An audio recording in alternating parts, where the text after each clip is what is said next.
Hi, Misha here, and a couple of you asked to do a Japanese video, but there's not, surprise, surprise, they're not making anything new. And, most of what we have here are bringbacks, so imports have always been pretty scarce.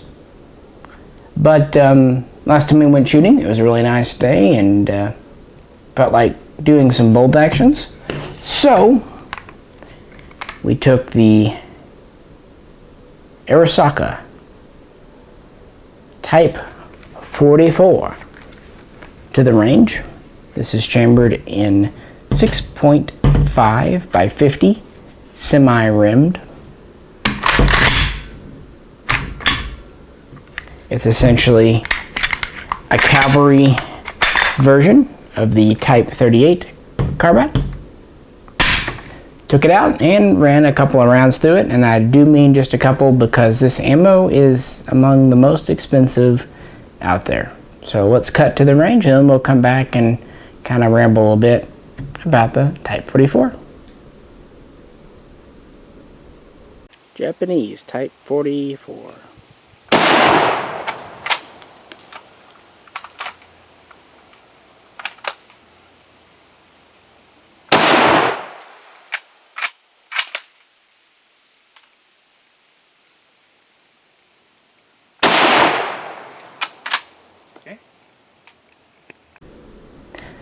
Jay said that it's a shame because, of course, the most expensive to shoot, because we brought out several that day, the one that he enjoyed the shooting the most was this here. The 6.5 is a really nice little cartridge, even out of a carbine. It has enough power, but it doesn't have a lot of flash, a lot of smoke, even out of a short barrel like this. It is definitely an anti-soft target, anti-person type cartridge that doesn't have a lot of armor penetration, which is why they ultimately went to the Type 99 and its 7.7 millimeter round. And we've done videos in the past on the Type 44, but yeah, why not? I know people don't always watch the back catalog, and I own these two, and I sent one to Tim Mack a year or two ago. Jay has one. I ran into a collection of them a couple of years ago. A guy just kind of had a passion for them, so he picked up 15 or 20 at gun shows throughout the 80s and 90s, and really just kind of hung on to them. Well, what do we have? It is really a Type 38 carbine, but it's also not. It is different. Obviously, the biggest noticeable thing is this underfolding kind of cruciform bayonet. It's actually very sturdy, and as you see, it locks on very tight. This is meant for true use, not as a decorative piece.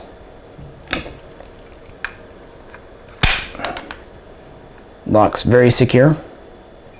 Because of that, the side arrangement is a little different. Actually, the ears are on this collar, and the side itself is on the barrel, and it's further back than it would be on a Type 38. So you can't just take a Type 38 and throw on a Type 44 bayonet assembly because the sight's in a different position. It's all a little different there. We also have this hook, which I'm sure was used as a stacking swivel, but it was also used for bayonet combat. It was essentially a catch or a guard, much like you would see on a saber, to kind of hook in and do that, like the old hook quillions. We've got the stock here where it's inletted, different barrel bands. We have this front collar here. Note how it does not come up over the top on this version. I'll talk about why that's important in a minute. Pretty typical carbine rear sight. Short little leaf. Flip up with range. Has a neat little side sling swivel that's actually kind of offset a bit. Typical Arisaka 5-round magazine with detaching floor plate. The Type 99, of course, the floor plate is hinged. Sometimes these will be serialized to the guns too. Dust cover was standard on these. Makes sense for a cavalry gun. Plumb bolt. This has the convex safety with the fine checkering. And it has a side sling mount. And another neat feature has a little trap door in the buttstock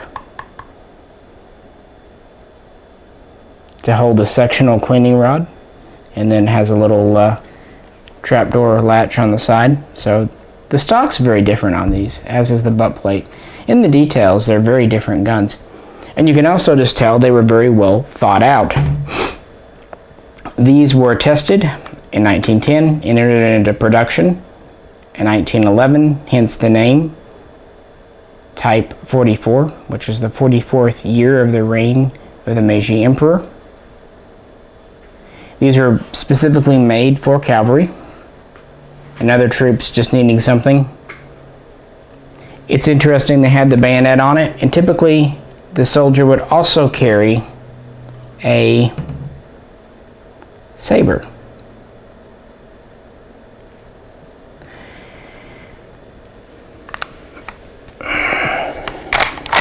Typical Arisaka action.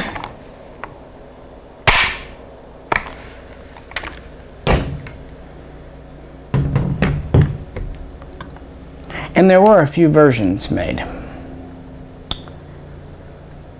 This here is a third variant. Big differences are really with this housing up here. These screws are further separated, as you see. Also, this nearly completely envelops the upper handguard. That's obviously for a more sturdy, stable, durable piece.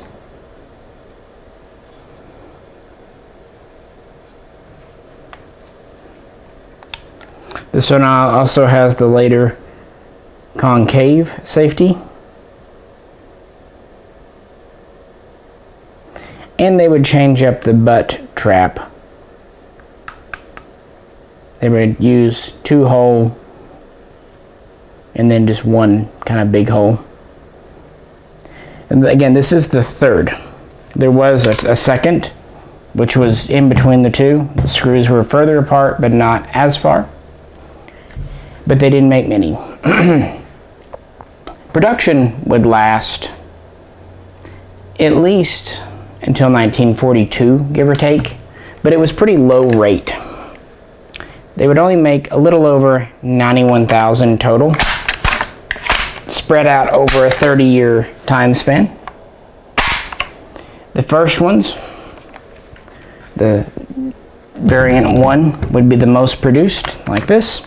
They would make about 55,000 at the Tokyo Artillery Arsenal. Then that would transition over to Kokura, who would make about 8,000 of the second variant.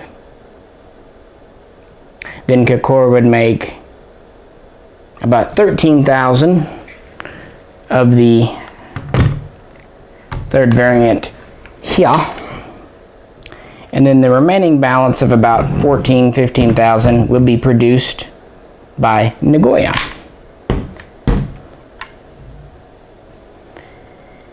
These were very popular. They were used in China a lot during the 1930s. Very popular with soldiers kind of sent to regions without great roads. I think a lot of it had to do, it had a pokey thing on the end for a just in case, but also it had a little more weight than a standard carbine, meaning it had a little less muzzle flip and recoil.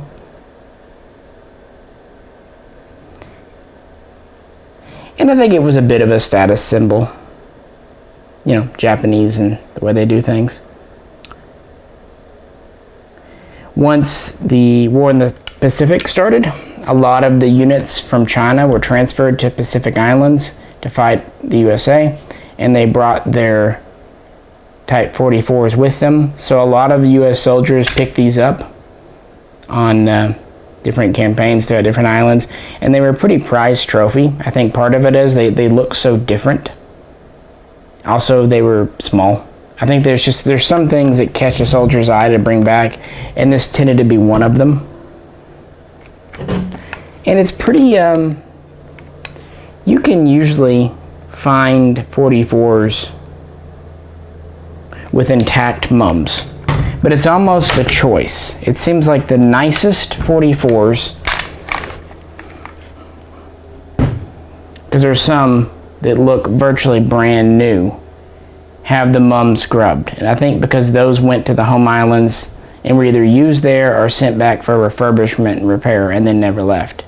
And those had the mums scrubbed off at the end of the war. Whereas the battlefield pickup versions have some honest use,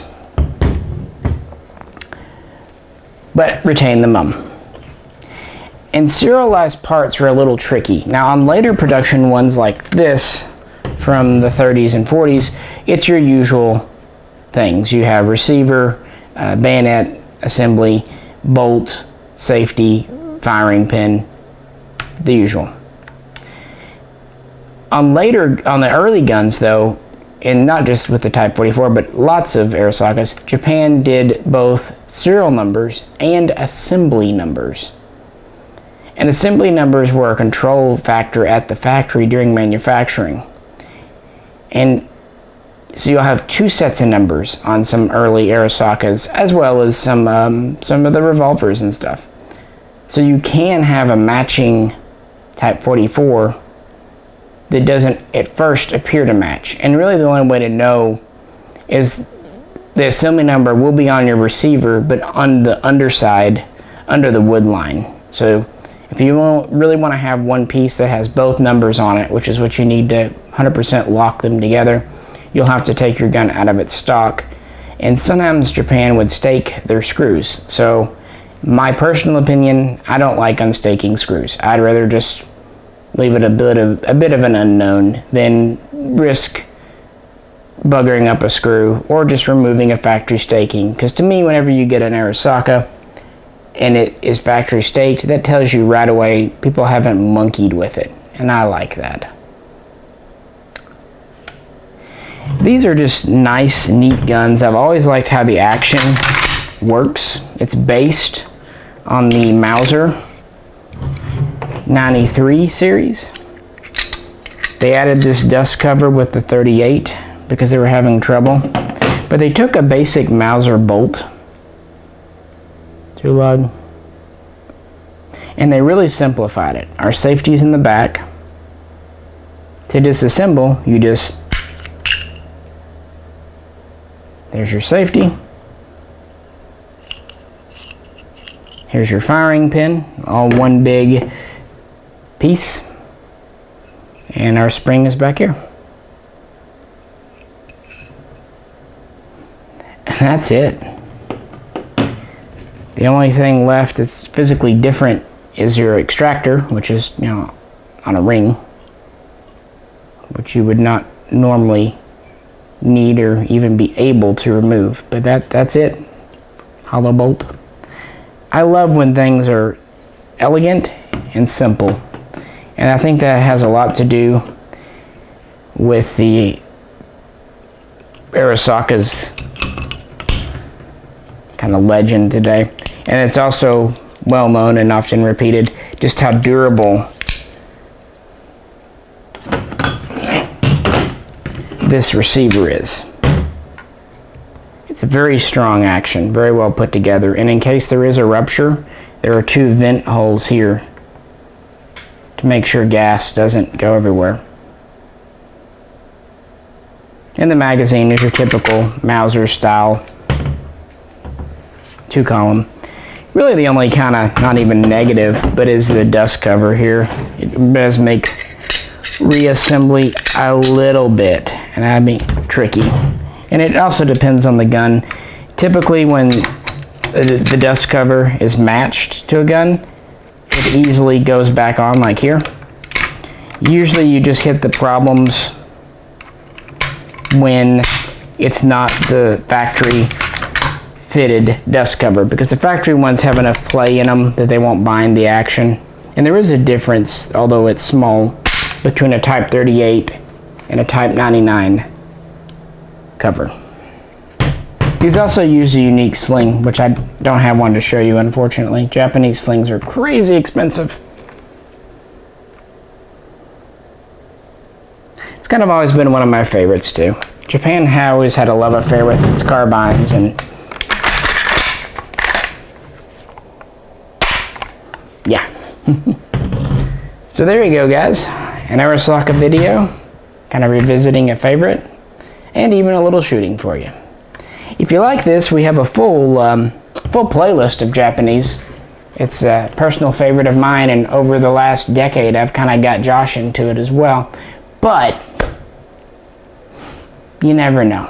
You might like it too. They are very, very collectible